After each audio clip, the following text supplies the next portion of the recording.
So what are you saying with the Daily Graphic? So Daily Graphic, I am committed to party welfare. Dr. Baumia is here. Nyindam remains Pandai MP. Supreme Court rules, and the Bank of Ghana has dropped policy rates to 15.5%. But the big one here is protecting forest reserves from Galamsey. Chiefs residents call for military camps. It comes with a photograph of some young men being marched through deep waters heavily polluted by Galamsey with gun-wielding forest guards and rapid response team in the Oda River Forest Reserve. Hey. Okay, let me take you to the Ghanaian Times. Saglemi project bounces back.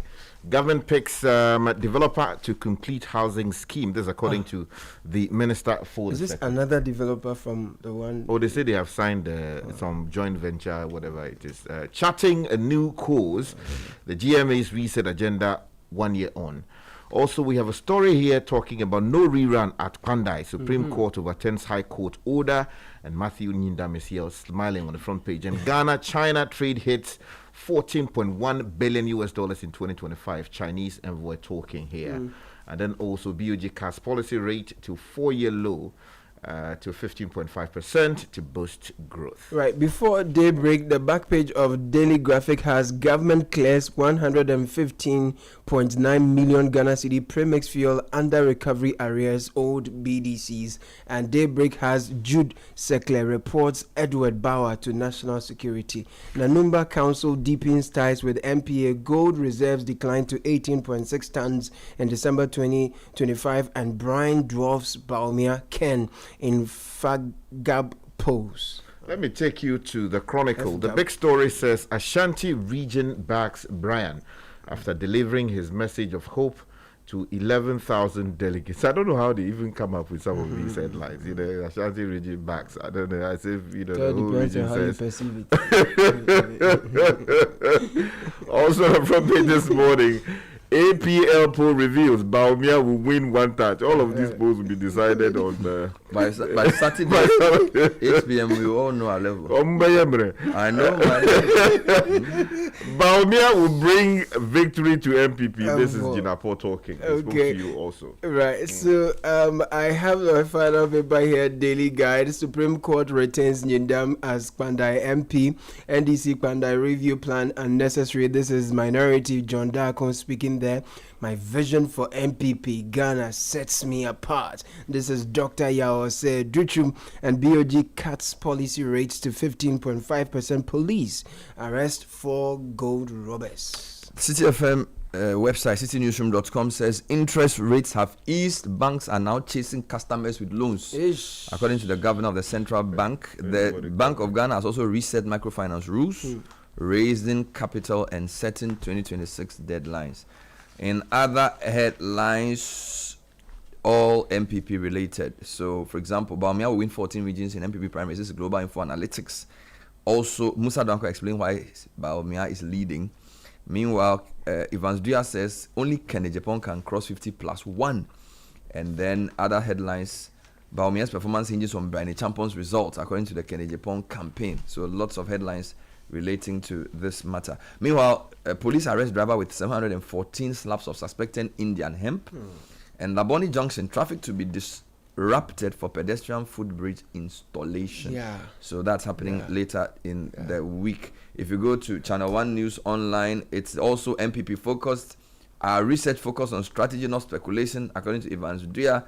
Meanwhile, Musa Dankwa says this outlines the key factors behind Baumia's projected win.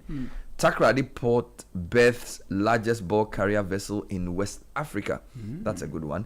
Meanwhile, FDA says food vendors don't use Akesha Parazone in Wache Okru. In Wache and Okru. Akesha? Who is saying that?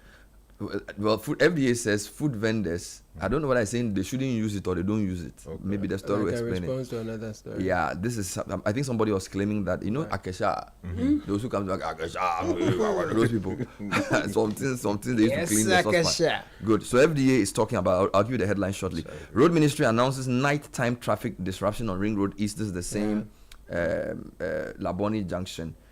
Meanwhile, according to a very interesting article by Zainat Isahaku, beyond jollof, why Wache could be Ghana's most distinctive culinary export. I actually agree. You know, the jollof is from how do you call Senegal. it? Senegal. But watching we see watching. Are you sure? Oh, what is also from somewhere. You never know. There's a very troubling story from Northern Business College. 900 girls have been displaced from their dormitory because of a fire. Right. The National Fire Service says power fluctuations are likely cause sky 900. So they all have to go home for the dormitory to be repaired. Wow. Almost everything they had is lost. If you go to other headlines, for example, my journal lines, Africa must be unapologetically selfish as global order fractures, says Sam Jonah speaking there.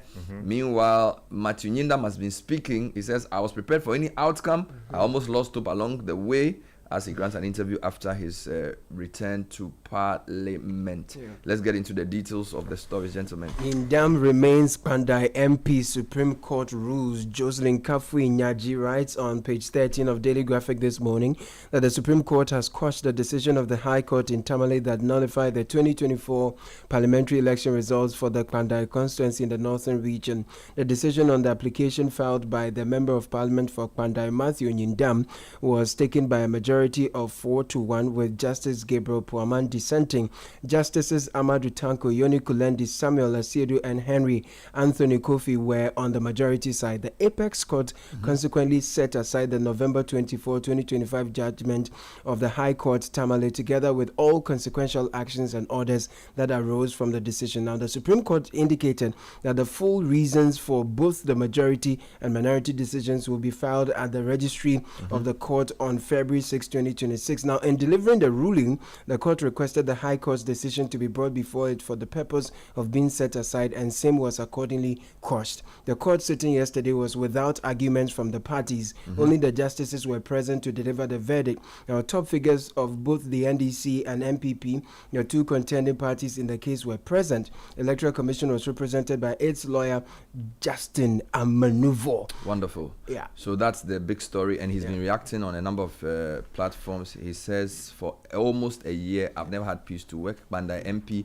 after Supreme Court victory, and this story says, he told Joy News that the past year had been marked with fear, uncertainty, and emotional strain. The lawmaker said the legal battle over his parliamentary seat made it impossible for him to work freely as a member of parliament. His remarks followed the decisive ruling by the Supreme Court, which on Wednesday put the matter to rest with a 4-1 majority decision. Sky. Okay, let me take you to other matters. So the Saglami project is something that many of us have expressed serious reservations about because of how it's been handled over the years. Now, page 12 of the Ghanaian Times has a story that says that it is bouncing back. Okay. And the story is by Julius Yao-Petechi in the Ghanaian Times, and it says the Minister of Works, Housing and Water Resources, Kenneth Gilbert J, has disclosed that his office has settled on a developer for the completion of the Saglami affordable housing project. Wonderful. Now, he said the ministry has intensified and concluded engagement with the developer and is awaiting advice from the Attorney General and Minister of Justice for the commencement of works on the stalled project. There's a quote here that says, following the completion of the developer selection process led by Deloitte Ghana, the head of terms have been duly signed by both parties. The joint venture agreement concluded among all parties as well as the shareholders agreement drafted and mutually agreed upon. It goes on to say the document is currently with the Attorney General's Department for review and finalization. So this is different from what the Honorable Kojo Ponkuma did when he was at the ministry on the same Saglami thing. It's the same project. Yeah, we hope that maybe even if it is different or the same in substance, the outcome will be that that project is safe. Because anytime I pass there, I get angry. We are making progress in coastline, housing, water subsectors. This is the same minister. Okay. And Kester Abraham Kranche is writing for page 16 of Daily Graphic that the Minister for Works, Housing and Water Resources, Kenneth Gilbert J, has outlined achievements made by his outfit in 3 core subsectors, aligning them with the government's reset agenda, which is focused on equity, sustainability, and transformation. They are coastline and drainage interventions and housing and water sectors. The minister was speaking during his his first presentation at the Government Accountability Series in Accra. So he talked about coastline protection projects at Commander, Ningo, Prampram, and Elmina. He says they had all been completed, securing approximately 15 kilometers of coastline and protecting lives and livelihoods. On housing, I think the Sagrami points came. And then on water, he says to address the Water Resources Commission was raising 34,000 seedlings for buffer zone restoration and also developing a water resources assessment system to be linked with the Minerals Commission's platform to help regulate mining near water bodies. Well, I want to take you to a story involving the Vice President of the Republic. She's talking about VALCO. So we are talking about how to save a number of state institutions. Yes. So page 14 of the Ghanaian Times has a story and says the Minister of Lands and Natural Resources, Mr. Emmanuel Kofi Amaboa, has reiterated government's commitment to modernize and revive VALCO. Now, he said plans were underway to revive VALCO and ensure it provides maximum benefits to Ghanaians, reiterating VALCO's potential as a pillar in driving Ghana's industrialization. Now, the minister made the disclosure when the Vice President, Professor Jane Nana Opoku-Agyeman, paid a working visit as part of efforts to enhance the accessibility of the presidency to all. Now, briefing the Vice President on the ministry's mandate, the agencies under its purview and the challenges it inherited as ministry, he said, VALCO is a quiet lion that can change our economy or our country. We have big plans for its revival. It goes on to talk about other things. And then also the Vice President stated that the visit was one of numerous visits to various ministries, emphasizing that its purpose was to assess performance and foster coordination between her office and the ministry. It looks like the minister, the president, the Vice President, when she leaves there, she takes a scorecard to the president to say, Charlie, this is the performance of that minister. That minister.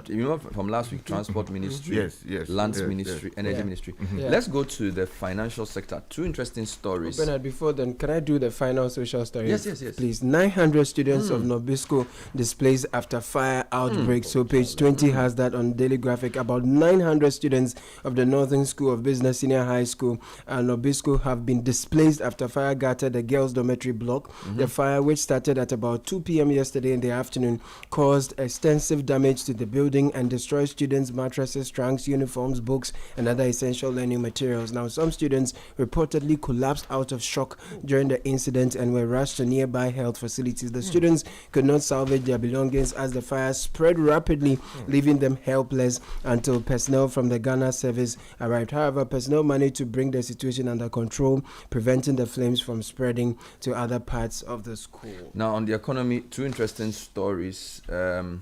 The central bank has lowered our primary interest rate by 250 basis points.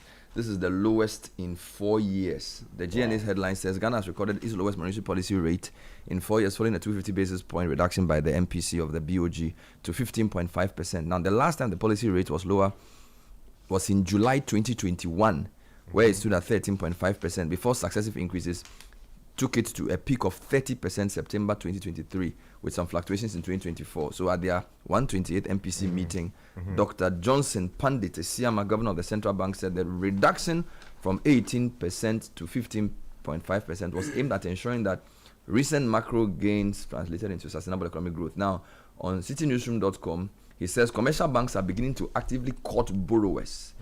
And he says this indicates improving liquidity and conditions and a strengthening banking sector following recent monetary easing. So he says the banks are now looking for people to lend money to. Still on the economy, the debt has fallen by 40 billion cedis in 2 months. This is by Jibril Abdul Mumuniji, and he says Ghana's public debt stock declined by about 40 billion cedis in the last 2 months of 2025, according to the Bank of Ghana's latest summary of economic and financial data. The data showed that total public debt fell from 684.6 billion cedis in September 2025 to 644 by November. So good things are happening. Finally, there are some changes also. BOG is resetting microfinance rules, raising capital and setting a 2026 deadline. So if you run a microfinance company, listen to this carefully. The Bank of Ghana has rolled out a far-reaching reform of the microfinance sector, raising minimum capital requirements, restructuring the industry into clearer categories, and giving operators until December this year to fully comply, a move aimed at strengthening confidence, protecting depositors, and stabilizing the financial system. At the center of the new framework is a significant increase in capital thresholds. Existing institutions seeking to transition to microfinance banks will be required to raise a minimum of 50 million cedis, while new entrants will need 100 million cedis, marking a sharp shift from previous requirements. Okay, so Bernard, let's take you to some other stories. Politics is very much in the headlines. MPP. The MPP is heading to the polls, and if you go to the Chronicle, they have a number of stories on a number of the aspirants. So the first one talks about APL poll reveals Baumia will win one touch. That story is on page 3. Richard Owusu-Achiao writes that a nationwide poll conducted by Africa Policy Lens has placed former Vice President Dr. Mahmoud Baumia in a commanding position ahead of the New Patriotic Party's presidential primary elections, following constituency level engagements with party delegates. Now, the poll conducted between December 8, 2025 and January 3, 2026 was led by Dr. Hayford Mensah, Director of Research, and he goes on to talk about details. But the point is that it says that Baumia will win. Now, there's one here. The guy said only Kennedy can get 50 plus 1. Dr. Evans Dua. I had him on Musa Dankwa. Musa Dankwa said Baumia will win one touch. Okay. Lots of stories on the polls and what's happening. Brian Champon is saying F-Gag poll says Brian drops Baumia. Okay, you want to mention one? No, please go ahead. F-Gag poll. F-Gag is gagging. It says the latest future governance analytics project F-Gag survey of NPP delegates shows a dramatic reshaping of the flag bearer race. Dr. Brian Champon has said 42% support, overtaking both Dr. Mahmoud Baumia and Kennedy Japan, so 32 and 25% respectively. This marks a decisive turning point. Yes. Brian Champon is no longer just the fastest rising contender; he's now the front runner across multiple independent stories. Okay. So Baumia says he will give 10 appointments per constituency if elected president. Thank you. This is on his campaign tour. I think he's trying to checkmate Educhu. So former vice president Dr. Baumia has pledged to allocate at least 10 national level appointments to every constituency under a future MPP government led by him. Then Kennedy Japan has also set up anti-rigging committee. Thank you. Spokesperson for Kennedy Japan campaign, Kwesi Kwarteng, says the team is taking proactive steps to safeguard the integrity of the poll. Speaking to ChannelOne News on Wednesday, Kwesi Kwarteng disclosed that the campaign has established an anti-rigging election committee alongside a dedicated results collation center. And the mechanism will allow the team to capture and verify results in real time, enabling them to independently confirm outcome even before the EC officially declares the results. So it will be a busy day for all of us. Exactly. And then finally, there's a story in the Chronicle that claims that the people of Ashanti region are backing Brian. That story says thousands of delegates from across the Ashanti region on Sunday converged at the Heroes Park in, it should be on, right? Converge on, yes. Oh, yes, in Kumasi, as the New Patriotic Party flag bearer hopeful, Dr. Brian Achampong concluded his campaign engagements in the party's traditional stronghold with a call for unity, discipline, and renewal. And the statement or the story goes on to claim that the Ashanti region is now Brian, backing. they worry the too big. Well, I have a story. They disturb them, Charlie. When they go, then he goes. When he goes, they go. Charlie, no, this man, he says he's been to all the regions, including Boko. So, Charlie, I mean, I feel like he's pushed into the race a lot. Yeah. So it's going to be very interesting on Saturday what we see. But Dr. Educhum is here. So far, I think Dr. Japan, Kpandai Japan is the only one I'm not seeing a story on. Yeah. But my vision for MPP Ghana sets me apart. This is presidential hopeful of the New Patriotic Party and former Minister for Education, Dr. Yose Educhum. He says his vision to confront poverty head-on and restore dignity to the Ghanaian worker is what distinguishes his bid for the party's flag bearership ahead of the January 31 contest. He was addressing party delegates. Let me deal with the food issue. Yeah. So, ChannelOne News Online is reporting that FDA has dismissed claims circulating on social media that a hazardous substance known as Acacia parazone is being used in preparation of food such as wache, okro, and ayoyo soup. In a statement issued on January 28, the FDA said investigations and routine market surveillance have established that the substance commonly used by food vendors is sodium carbonate, locally known as soda ash or light, which is a globally recognized and approved food additive for specific applications. According to the authority, sodium carbonate is used in food preparations to enhance texture and color, increase the sliminess of the okro and ayoyo. Do you know what that means? Yes. Account. Yes. And help tenderize food such as meat or beans. I see. So the guys call it kanwe. Yeah. So are they saying that woman's an account or what? No, he's saying that account is good. Account. Okay. Some people were alleging that they were using acacia parazone. Okay. But that account, somebody take chop okra soup We and lose affected the international boxing bout. bout. But the MD explained that the confusion stems from the similarity in appearance between soda ash, which is account, and bleach, locally referred to as Acacia parazone, as both were whitish. However, it noted that the two substances are fundamentally different. While sodium carbonate is safe for consumption when used appropriately, bleach is toxic and corrosive. Now, still on Wache, right? There's a very good article written by Zainat Isahaku. Okay. And her point is that when the American streamer visited Ghana, I Show Speed, everybody was talking about jollof. And I even dive into some jollof rice. That one, they are completely unacceptable. Now, she's saying that for years, jollof rice has functioned as a kind of cultural shorthand for West Africa. Arguments for which version is the best, etc. But according to her, Wache, however, occupies a very different space. Made by cooking rice and beans together, traditionally with dry sorghum leaves that give it distinct dark color. Wache is deeply rooted in Ghanaian culinary history. Its origins are commonly linked to northern Ghana and Hausa food traditions, later absorbed into urban life through migration and trade. Today, Wache is one of the most widely eaten meals in the country. It is sold early in the morning by roadside vendors and eaten by office workers, drivers, students, and traders alike. Unlike jollof, it is not reserved for special occasions. It is everyday food, practical, filling, and affordable. And unlike jollof, Wache is rarely contested. Thank you. So basically, as for Wache, it is our thing. Yeah, but you see, you can challenge that too with Bobo. No. There are 2 points. He's saying that no African country can claim Wache. But can somebody claim our Bobo the way we do it? Oh, by Yoke Gari, everybody can cook it. No, it's not about Yoke Gari, everybody can cook it. It's about whether we can own it. Bobo. So he goes on to say that if you go to other countries, Nigeria has suya, Senegal has something called Thiboudienne, South Africa has something called Banicho. And so these dishes travel well because they are rooted in the lived experience of the people rather than competition. So we should push the Wache issue. According to her, Wache or rice and beans are widely understood to be from Caribbean and Latin America. But Wache sits comfortably within that familiar structure. But I think you should order some Wache this morning. That's the just end of the the argument. That's the end of the story. I think that will just solve the problem. That's the end of the story. We'll deal with that. Mr. Speaker. I just want to mention quickly. Page 13 of the Ghanaian Times has a story that concerns all of us. GJ demands urgent action to stop attacks on journalists. The president should do something. The minister should do something. We need to deal with the people who are misbehaving. Drastically. Thank you. That was the newspaper review.